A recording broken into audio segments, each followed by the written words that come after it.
Hello, my name is Joshua Knox, and I want to talk to you about how global warming causes bad air, allergies, and asthma. How might you ask? Pollution.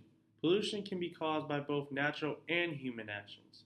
Some natural causes would be, for example, forest fires, volcanic eruptions, wind erosion, pollen dispersal, evaporation of organic compounds, and natural radioactivity. But more importantly, we must focus on what we do to cause the bad air, because they have more effect on our environment. Human causes include greenhouse gases, cars, planes, power plants, toxic waste, boats and ships, and much more. All of these examples of pollution affect the air we breathe, which directly affects the human health. Examples of what bad air can be include chronic respiratory disease, lung cancer, heart disease, and even damage the brain, nerves, liver, or kidneys. These conditions can also affect a small child's lungs and aggravate or complicate medical conditions of the elderly. I would like to also share with you some facts about pollution. Pollution affects over 100 million people.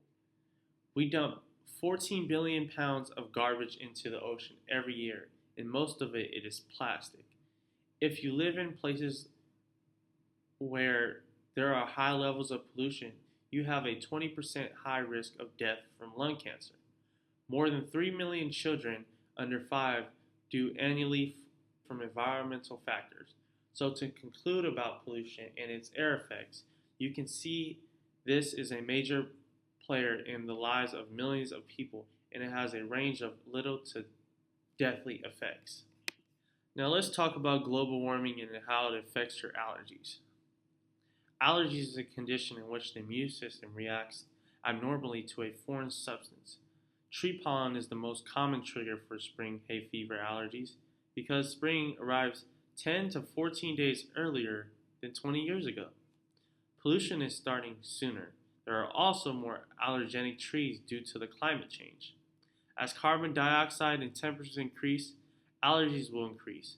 This is due to plants that thrive in these conditions. Now, I have allergies, and that doesn't sound too great for me. Also, let's talk about asthma. Just like allergies, asthma is affected as well. Asthma is a condition in which a person's airways become inflated abnormally and produce extra mucus. Over the last decade, the rate of people with asthma has gone up from 7.3% to 8.4% due to climate change. Sulfur dioxide, which has increased by global warming, aggravates asthma. It makes breathing difficult. In fact, the number of asthma attacks has also been on a rise.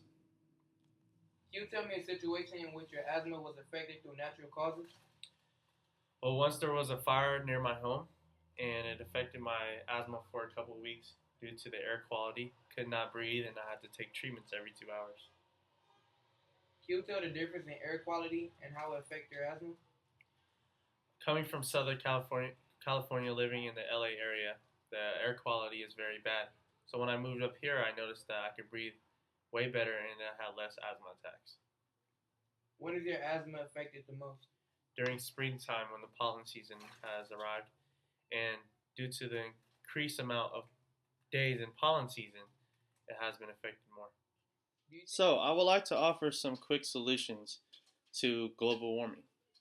Some that you can do on your own and doesn't require much effort. For one, when you have plastic water bottles, make sure you throw them in the recyclable. And two, next time you're buying a car, consider hybrid vehicles. I am Joshua Knox and thank you for watching this video.